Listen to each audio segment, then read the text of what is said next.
Hi மக்களே, welcome to our channel. இந்த side வந்து அதிகமாக விவசாயம் தாங்க பண்ணுவாங்க. உங்களுக்கு village style cooking, village videos இந்த மாதிரி பிடிக்கும், நம்ம சேனலை சப்ஸ்கிரைப் பண்ணி வச்சுக்கோங்க. வில்லேஜ் ஸ்டைலில் வந்து ஒரு பாவக்காய் சிப்ஸு பண்ணலாங்க. அதுக்கு பாவக்காவை நல்லா இந்த மாதிரி ரவுண்டாக கட் பண்ணி மெல்லிஸாக கட் பண்ணி எடுத்துக்கோங்க. நான் வந்து குருவி பாவக்காய் சேர்த்துருக்கேங்க. நீங்கள் நீளமான பாவக்காய் இருக்கும் இல்லைங்களா, சேர்த்துக்கோங்க.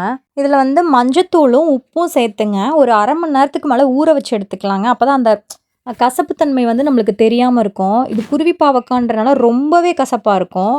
நீங்கள் எந்த பாவக்காயில் பண்ணாலுமே அதுக்கான கசப்பு இருக்குங்க.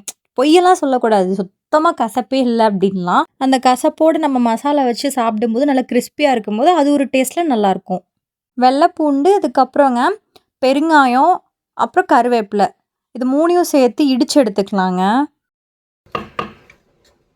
நம்ம கொரகொரப்பாக இடித்து எடுத்த பேஸ்ட்டை அப்படியே உள்ளே சேர்த்து மிக்ஸ் பண்ணி வச்சிடலாங்க ஒரு 5 மினிட்ஸ் கிட்ட. பாவக்காய் உப்புல நல்லா ஊறிடுச்சுங்க. லைட்டாக தண்ணி விட்ட மாதிரி இருக்குது பார்த்தீங்களா. நான் தண்ணியை ஆட் பண்ணல. பேஸ்ட்டை ஆட் பண்ணதுக்கப்புறம் அரிசி மாவு வந்து 1 கப் அளவுக்கு நீங்கள் சேர்த்துக்கோங்க. எனக்கு அளவு தெரியும், அதனால் நான் போட்டிருக்கேங்க. அந்த அரை கப் அளவுக்கு வந்துட்டு கடலை மாவு சேர்த்துக்கோங்க. ஆனால் அரிசி மாவு வந்து அதிகமாக இருக்கணும். இதுக்கப்புறம் கொஞ்சமாக தண்ணி சேர்த்துக்கலாங்க. இதில் அப்படி சேர்த்து பெசரி வச்சுக்கலாம். அதுலேயே கொஞ்சம் மல்லித்தூள் சேர்த்துக்கலாம். தனி மிளகாய் தூள் வந்து 1 ஸ்பூன் போட்டுக்கலாங்க. அதுக்கப்புறம் வந்து 65 பவுடர் வந்து 1 ஸ்பூன் சேர்த்துக்கலாம். கொஞ்சமாக மிளகுத்தூள் சேர்த்துக்கலாங்க. கொஞ்சமாக உப்பு சேர்த்துக்கலாம். எல்லாத்தையும் சேர்த்து நல்லா மிக்ஸ் பண்ணி வைங்க. ஒரு 1/2 அன் ஹவர் கிட்ட இருக்கட்டும். உங்களுக்கு அதிகமாக நல்லா மசாலா வேணும்னா கொஞ்சம் மாவு அதிகமாக சேர்த்துக்கோங்க. அதுக்கப்புறம் வந்து எண்ணெய் காஞ்சதுக்கப்புறம் ஒரு ஸ்பூன் வச்சு கொஞ்சம் கொஞ்சமாக போட்டு பொரிச்சு எடுத்துக்கலாங்க. கட்டி சேராமல் அப்படியே பிரித்து விட்டுக்கலாங்க. அப்படியே ஒரு ஸ்பூன்லேயும் கொஞ்சம் கொஞ்சமாக ஒரு பார்ட்டிஷனாக பிரித்து போடுங்க. நல்லா வெந்து வந்ததுக்கப்புறம் லோ ஃப்ளேம்லேயே வைங்க, இல்லை மீடியம் ஃப்ளேமில் வச்சுக்கோங்க. ஃபுல்லாக வைக்காதீங்க, கருகிடும். நல்ல ஒரு ஈவினிங் டைம் ஸ்நாக்ஸாக இருக்குங்க. இதை நீங்கள் வந்துட்டு சாம்பார் ரசம் இது கூட வச்சு சாப்பிட்லாம். இங்கே உடச்செங்கலாம் எப்படி வருது பார்த்தீங்களா. ரொம்ப கிறிஸ்பியாக வேணால் கொஞ்சம் ஒரு பஜ்ஜி டைப்லேயும் இருக்கணும், ஆனால் மொறுமொறுன்னு இருக்கணும் அப்படின்னு அம்மா கேட்டாங்க. அதனால தான் நான் கொஞ்சம் கடலை மாவு சேர்த்திருக்கேன். இல்லைனா நீங்கள் வெறும் அரிசி மாவு மட்டும் கூட நீங்கள் சேர்த்துக்கலாம். வேலையெல்லாம் முடிச்சுட்டு சரி ஹேர் கேர் பண்ணலான்னு சொல்லிட்டு ஊருக்குள்ளே போனேங்க. போயிட்டு கத்தாழை இருந்தால் பறிச்சுட்டு வரலான்னு பார்த்தா இது வரைக்கும் வரலாற்றுலேயே கத்தாழை இந்த மாதிரி ஆனது இல்லைங்க. காஞ்சு கருகி கிடக்கு. அது ஒரு க்ரீனிஷாக இருக்கும்ல, அந்த மாதிரி இல்லவே இல்லை. அதாவது கத்தாழைங்கிறதே தண்ணிலாம் அதிகமாக நம்ம தேவையே இல்லை. மழை பெஞ்சா அது பாட்டுக்கு அதிலிருந்து வளர்ந்துக்கும். அதுவே இவ்வளோ வத்தி போய் கிடக்குன்னா அப்போ பாருங்கள் எவ்வளோ இதாக இருக்குன்னு சொல்லிட்டு. அதுவும் எங்கள் ஊர்லலாம் மோஸ்ட்லி நல்லா செழிப்பாக தாங்க இருக்கும். அங்கேயே இப்படி இருக்குது. தண்ணி எங்கெங்கே இருக்கோ அங்கே மட்டும் இருக்குங்க, மிச்சம் எல்லாமே காஞ்சிருச்சு.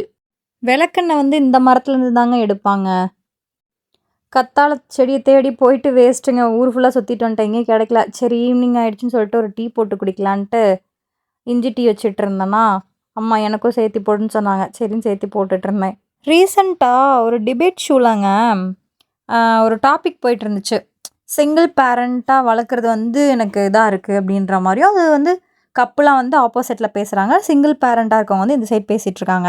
அப்போ சொல்கிறாங்க, எனக்கு சிங்கிள் பேரண்ட்டாக இருக்கிறது வந்து நான் பெருமைப்படுறேன், எனக்கு ரொம்ப ஹாப்பியாக ஃபீல் பண்ணுறேன்னு சொல்கிறாங்க. ஆக்சுவலி அப்படி இருக்கா? சிங்கிள் பேரண்ட்டாக வந்து ஃபேஸ் பண்ணுறது வந்து அப்படி க்ளோரிஃபை பண்ணி நம்மளால் சொல்ல முடியுமா? சில கருத்துக்கள் ஏற்றுக்கிற மாதிரி இருந்துச்சு, சில கருத்துக்கள் வந்து ஏற்றுக்கும்படியாக இல்லை.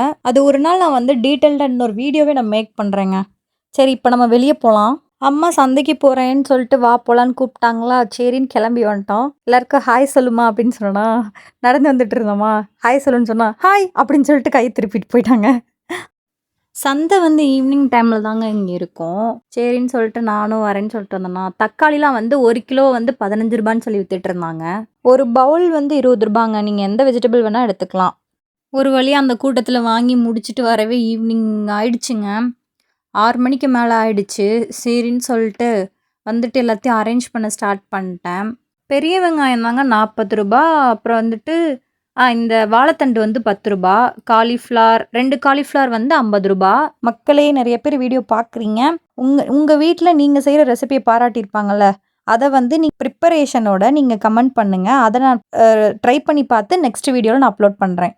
இந்தாடி சிஞ்சு, இறங்கி வா. நீ பொத்திட்டு உட்கார்ற. இந்தா ஓய், என்ன லுக்கு. அடுத்த vlogல பார்க்கலாம். பாய்.